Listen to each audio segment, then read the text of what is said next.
Alright boys, welcome to a WPF retrospective in which I just talk about our WPF season, what I think about it, the mons we used, the season as a whole, and how I performed. But before we get into that, if you did miss the community announcement, applications are currently running for my community league season 2 of the JJDL. We have a lot of applicants right now. If you want to throw your hat in the ring and try to join, as well as join the community Discord server, you can check that out down in the description below. You can find the application as well as the link to the server within the application. That's a lot of words, man, but applications are going to run until September the 20th, and then drafts will start that following Saturday. With that, there will be watch long streams again, and we also have a new league called GBU that I am running that I'm going to announce shortly, hopefully on Sunday, but we'll see how that goes. So there's a lot to look forward to on this channel, man, but before that, let's go ahead and take a look back at this past 3-4 months of playtime, in which you guys have almost got me to 2,000 subscribers, by the way. Shout out to you guys. We are 48 away at the time of me recording this, so if you have not already, be sure to go down below and hit that subscribe button, or make sure that you have. Helps me out tremendously. Our end of the year goal is 2,000, and we're almost there, man. WPF Delta.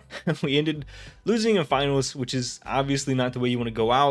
To CB Marcus, congratulations again to him for winning. Obviously not how I wanted the season to go, but there are a lot of takeaways from this season as a whole, and the first of which, I'm gonna be completely transparent with you guys, I am never doing 2 Wi-Fi leagues again unless this becomes my job and I need to do this for money, or unless I get a really crazy opportunity that could, exponentially grow the channel in a direction that maybe it could become my job one day. Like if a big YouTuber invites me to a league that they create. Other than that, I'm never going to do 2 Wi-Fi leagues again. Life has been really busy, man. I have a full-time job. I have a kid now.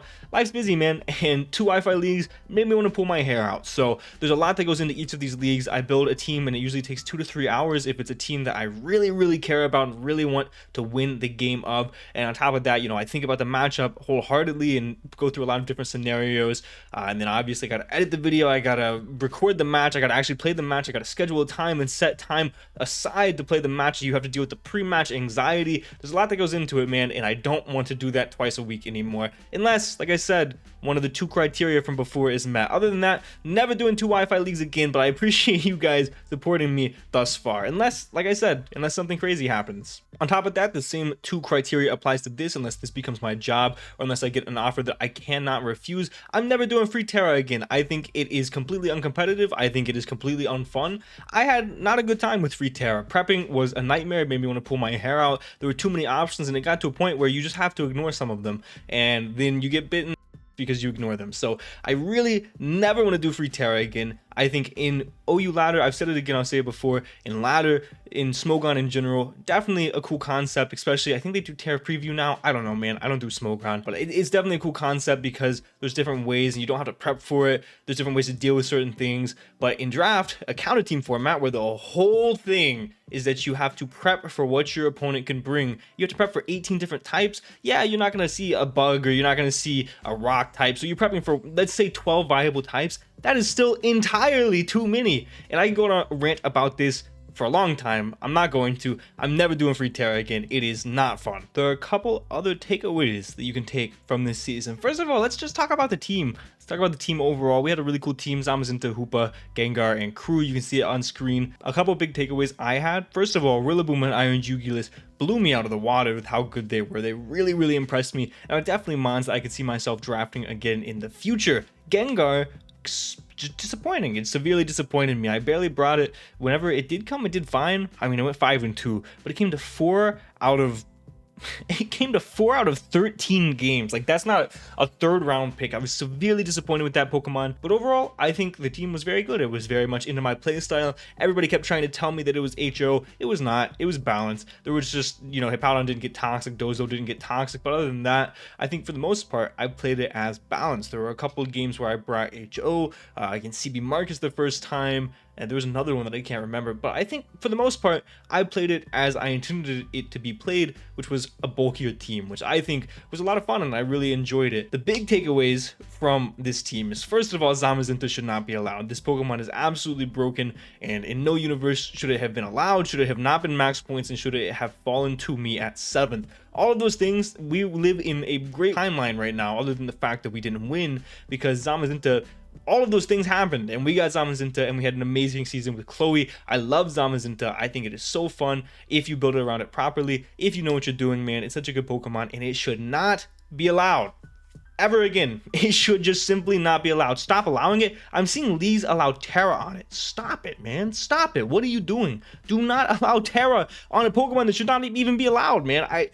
I don't get it, man. This Pokemon is just severely overwhelming. It's insanely bulky. The combination of Iron Defense plus Body Press, while it did get nerfed in some aspects, like its defenses got nerfed a little bit, on top of the fact that Dauntless Shield only activates once now, it doesn't matter. Iron Defense plus Body Press is really all you need in a lot of matchups, and the fact that it got Heavy Slam as well, this Pokemon is too much to handle, in my opinion. I don't even think it's an opinion. I think objectively this Pokemon is way too much to handle, and I think people that are allowing Terra on this Pokemon are out of their mind. I think people who are allowing this Pokemon are out of their mind. It's just way too good, man. And then of course, what else did we learn, boys? First of all, Free Terra is broken. I already said that. But second of all, Hoopa Unbound should not have been 11 points. And I think I proved that with my run. That was like the main point of the whole run, right? Breaking the WPF curse, as well as getting Hoopa as many kills as possible. And Hoopa plus Zamazenta did not disappoint. Those two Pokemon absolutely crushed it, absolutely carried me. And Hoopa Unbound showed why it is not an 11 pointer. It blows my mind that it was 11 points. I think that was very, very silly. I cannot believe that I paid 28 points for a Free Terra Hoopa and a Zamazenta crown.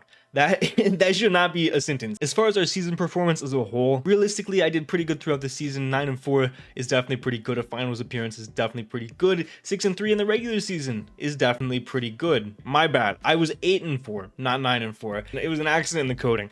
Anyway, 8-4. Definitely not bad. That's a pretty good record. But I think a lot of these losses and a lot of these wins, I'm disappointed in myself in. I feel like throughout the whole season, I could have played better. A lot of my wins were way too close and they shouldn't have been close. I feel like I just played poorly, like against Thomas. I choked. I didn't click Quiver Dance. That one will resonate with me.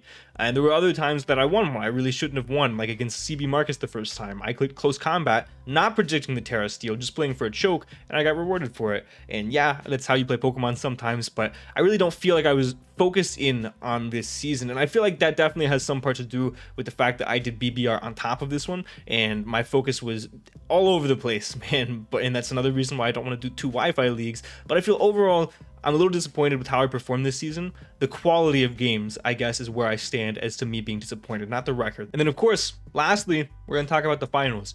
The finals, I am extremely disappointed in myself in. I feel like my heart was ripped out of my chest in this finals. I said it in my video. I probably cut it out because I was very frustrated in the video. I obviously don't want to show that if I can help it on camera. So I was very frustrated because I feel like I just kept overplaying over and over and over. And every time I overplayed, I would get tilted and I would just overplay more. And if I just played straightforward, I feel like we won that game. Like if we ice punched the Hisuian Electrode on that last turn instead of playing for the psychic kill on the Palafin and just playing for diff at that point, which didn't make sense in a finals game, I think we would have won. I'm pretty confident we would have won if I just simply ice punched. So like there are other times too, like I should have stayed in with Dondozo when he jet punched with the Palafin, which I still don't understand, by the way.